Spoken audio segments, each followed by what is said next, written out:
Prologue, September 22nd, 1862.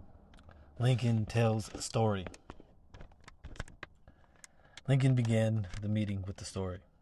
He loved stories, jokes, puns, and tall tales, to such an extent that Richard Henry Dana, U.S. Attorney for Massachusetts, abolitionist, and author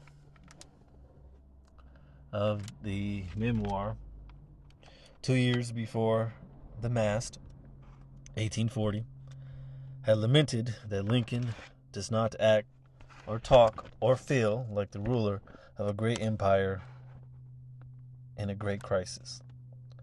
What bothered Dana most was that the president focused more on petty details than on grand schemes, and resorted to parables where principles were needed.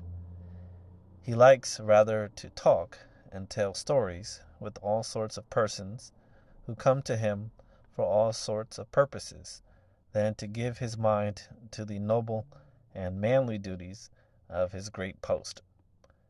It is not difficult to detect that this is the feeling of his cabinet.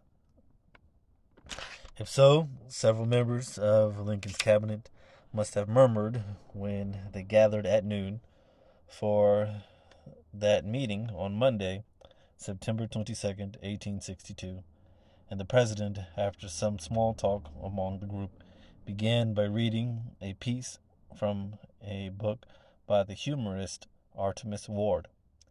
The selection was called High-Handed Outrage in Utica, and it tells the first-person story of a showman who arrives in the truly great city of Utica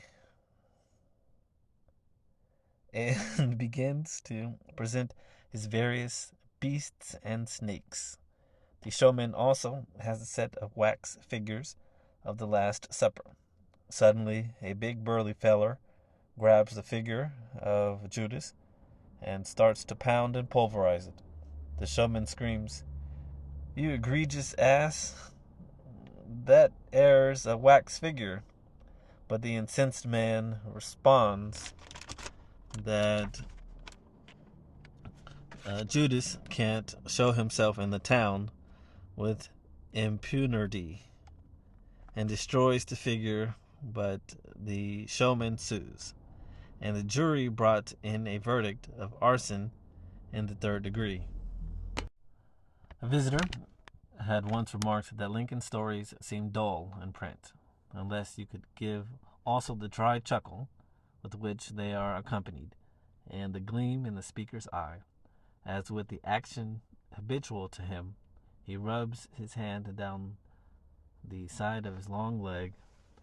You must fail in conveying a true impression of their quaint humor. And yet, the correspondent had noted, you cannot look upon his worn, bilious, anxious countenance and believe it is to be that of a happy man. David Davis, an Illinois judge and the floor manager for Lincoln's successful nomination at the Republican National Convention in 1860, had written to the president's good friend Leonard Swett, "It is a good thing he is fond of anecdotes and telling them, for it relieves his spirits very much." Lincoln's assistant secretary, William O. Stoddard, had reported, "Mr. Lincoln says that he must laugh sometimes, or he would surely die."